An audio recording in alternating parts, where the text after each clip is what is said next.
আসসালামু আলাইকুম বন্ধুরা, চলে এসেছে আরও একটি নতুন ব্লগ ভিডিও নিয়ে। আশা রাখি আজকের ভিডিওটিও আপনাদের কাছে অনেক অনেক ভালো লাগবে। তো আমি এই যে একটা ড্রেস হাতের কাজের কমপ্লিট করেছি। ড্রেসটা কিন্তু খুবই সুন্দর, কমলা কালারের মধ্যে। এটা হচ্ছে ব্রাইডের সুতি শাড়ি কেটে তারপরে হচ্ছে আমি এই টু পিসটা তৈরি করেছি। তো এটা হচ্ছে কমপ্লিট হয়েছে, আর সেজন্যই আপনাদের মাঝে একটু শেয়ার করতেছি। যাদের ভালো লাগবে তারা অবশ্যই আমার হোয়াটসঅ্যাপ এবং ইমো নম্বরে যোগাযোগ করবেন।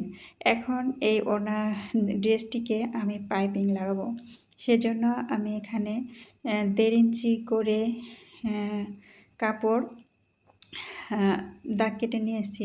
প্রত্যেকটা লাইনে কিন্তু 1.5 ইঞ্চি করে কাপড় আছে। তো এখন আমি এই কাপড়গুলোকে কেটে নেব। তো এই যে দেখুন কেটে নিয়েছি, আর এর চওড়া হচ্ছে এতটুকু।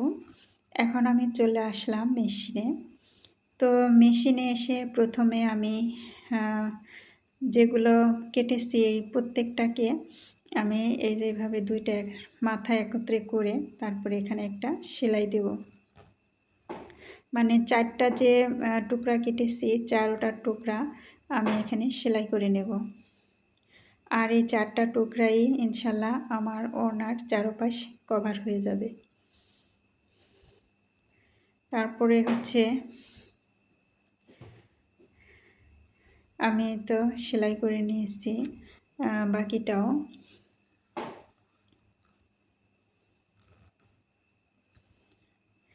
তো আপুরা ভাইয়েরা যারা আমার এই ভিডিওটি দেখেন, আশা রাখি সম্পূর্ণ ভিডিওটি দেখবেন। সম্পূর্ণ ভিডিওটি দেখলে অনেক কিছু শিখতে পারবেন, কোনো না কোনো অভিজ্ঞতা ইনশাল্লাহ আপনাদের মাঝে আসবে। তো আমি যে লাস্টেরটাও আমি সেলাই করে নিয়েছি। এখন আমি হচ্ছে সোজা হয়েছে না উল্টা হয়েছে এটা দেখে নিলাম। তো যা হোক সবগুলো ঠিক মতো হয়েছে, এবং সেলাই যে দিয়েছি আউট সুতাগুলো কেটে নিয়েছি। তারপর হচ্ছে এই যে ওড়নার সাইডে যে অতিরিক্ত সুতা ঝুলেছিল সেই ঝুলান্ত সুতাগুলোকে আমি যেভাবে কেটে নিচ্ছি কেচির সাহায্যে।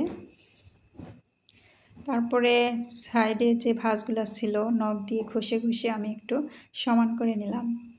এখন টুকরো করা যে কাপড়গুলো আমি সেলাই করে নিয়েছি এইগুলোকে আমি হচ্ছে মাঝখানে 2 ভাঁজ দিয়ে নেব এভাবে। মানে 2 পাশের মাথা একত্রে করে নিলাম, মানে খোলা সাইড আর মাঝখানে কিন্তু বন্ধ সাইড রইল। তো এখন আমি ওড়নার এক সাইড থেকে এভাবে সেলাই দেব। এভাবে রেখে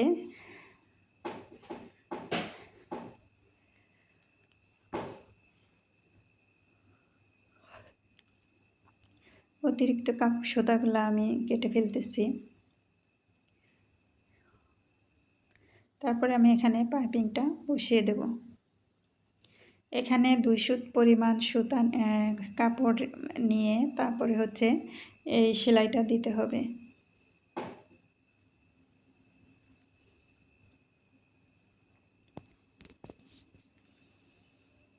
এভাবে কাপড় ওড়না এবং পাইপিংয়ের কাপড় দোনোটা সমান লেভেলে রেখে তারপরে হচ্ছে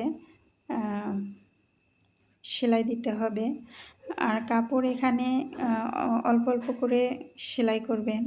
একবারে বেশি কাপড় ধরে সেলাই করলে কিন্তু সেলাইটা সুন্দর হয় না। তাই তো আমি কোণার মধ্যে চলে এসেছি। তো কোণায় এখানে এভাবে করে পুরাটা সেলাই দিয়ে দেব।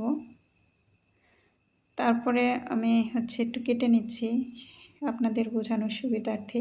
এভাবে কেটেও নিতে পারেন বা এখানে আবার আমি সেলাই দিয়ে নিতেছি। সেলাই দিয়ে সুইটা ওখানে আটকে রেখে তারপরে ওড়নাটা আর পাইপিংটা এভাবে ঘুরিয়ে নেবেন। তাহলে দেখবেন এখানে কোণার মধ্যে একটু কাপড় ভাঁজ হয়ে আসছে। ওই ভাঁজটা ভিতরে ভরে দিলে সুন্দর একটা কোণা তৈরি হয়ে যাবে। তো এই যে দেখুন অতিরিক্ত কাপড়টা ছিল সেটা আমি ভাঁজ করে নিয়েছি। এখন আমি এই পাইপিংটা পুরো ওড়নাতে লাগিয়ে নেব। আর দেখুন এই যে কোণাটা একদম স্লেটেল হয়ে বসে আছে। তো আবার আমি আরেকটা কোণায় এসেছি, এই কোণাটাও আপনাদের মাঝে একটু শেয়ার করার চেষ্টা করতেছি। তো এই যে সুইয়ের সাথে ওড়না এবং কাপড় পাইপিং দুটোটা রেখে তারপরে আবার চাপ সেলাই দিতেছি আমি।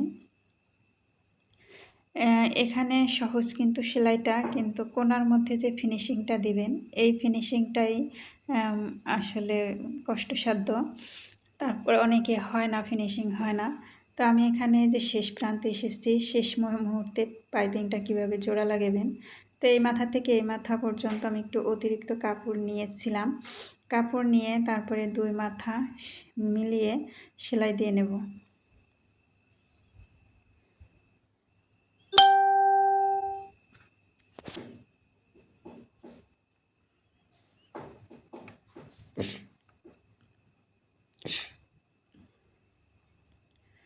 এই তো 2 মাথা সেলাই দেওয়া হয়ে গেছে। এখন আমি একটু সোজা করে নিতেছি। এখন দেখুন এই যে হয়ে গেছে, একেবারে কাপড়ের সাথে পাইপিং একবারে সমান সমান মিলেছে। এখন এই ফাঁকা জায়গাটুক আমি সেলাই দিয়ে নেব। তো হয়ে গেছে আমার একটা কাজ। এখন আমি ওড়নাটা আমি সোজা পাশে নিয়ে আসতেছি। নিয়ে এসে এখানে যে সেলাই করে যে আউট কাপড় ছিল, সে কাপড়টা আমি এভাবে নখ দিয়ে ঘষে দিতেছি পাইপিংয়ের দিকে। এই কাপড়টা কিন্তু পাইপিংয়ের ভিতরে থাকবে। তো এই যে দেখুন, এই কাপড়টা এভাবে উল্টিয়ে সোজা পাশে নিয়ে আসলাম পাইপিংটা। সোজা পেশে এনে তারপরে এখানে আমি পুরা লাইনটা সেলাই করে নেব। আপুরা কোথাও বুঝতে অসুবিধা হলে আমাকে অবশ্যই নক করবেন, ইনশাল্লাহ সাথে সাথে আপনাদের প্রশ্নের উত্তর দেব ইনশাল্লাহ। তো এখানে আপনার 1 সুত পরিমাণ রেখে চাপ সেলাইটা দিবেন।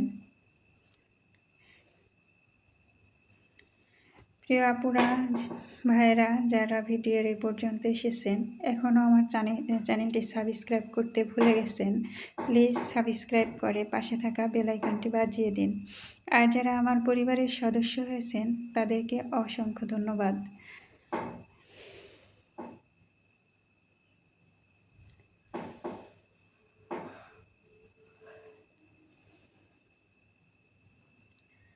তো এখানে আমি কোণার মধ্যে কিন্তু চলে এসেছি, সেজন্য একটু হচ্ছে আর কি, ভাঁজটা দিতেছি যে দোনো পাশ থেকে যেন সুন্দর করে কাপড়টা ভাঁজ হয়ে আসে, অতিরিক্ত কাপড় যেন জমা না হয়ে থাকে, সেদিকে খেয়াল রেখে কোণার কাজটা করতে হবে।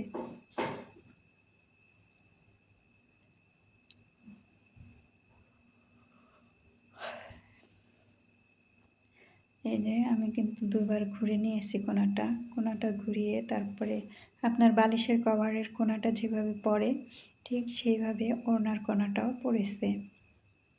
তো এভাবে করে আমি বাকি ওড়নার সেলাই কাজটা কমপ্লিট করে নেব।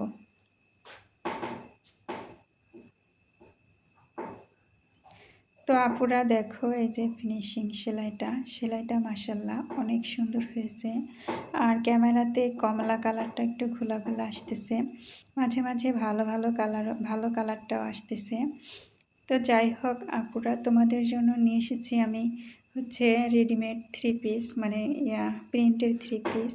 তোমরা যারা এই 3 পিসগুলো নিতে ইচ্ছুক, প্লিজ আমার হোয়াটসঅ্যাপ নাম্বার দেওয়া থাকবে কমেন্ট বক্সে এবং ডিসক্রিপশনে, ওখান থেকে নাম্বার নিয়ে তোমরা স্ক্রিনশট দিয়ে তারপরে আমার সাথে যোগাযোগ করবে যে কোন ড্রেসটা তোমাদের পছন্দ হয়েছে। তো দেখো, এটা হচ্ছে জমজম প্রিমিয়াম 3 পিস। তো এটা হচ্ছে ব্যাক সাইড, আগে আমি হচ্ছে সামনের পাশ দেখিয়েছি, ব্যাক সাইড প্লাস হাতার কাজ দেখো কত সুন্দর মাশাল্লাহ। এই 3 পিসগুলো কিন্তু গরমে পরতে খুবই আরামদায়ক।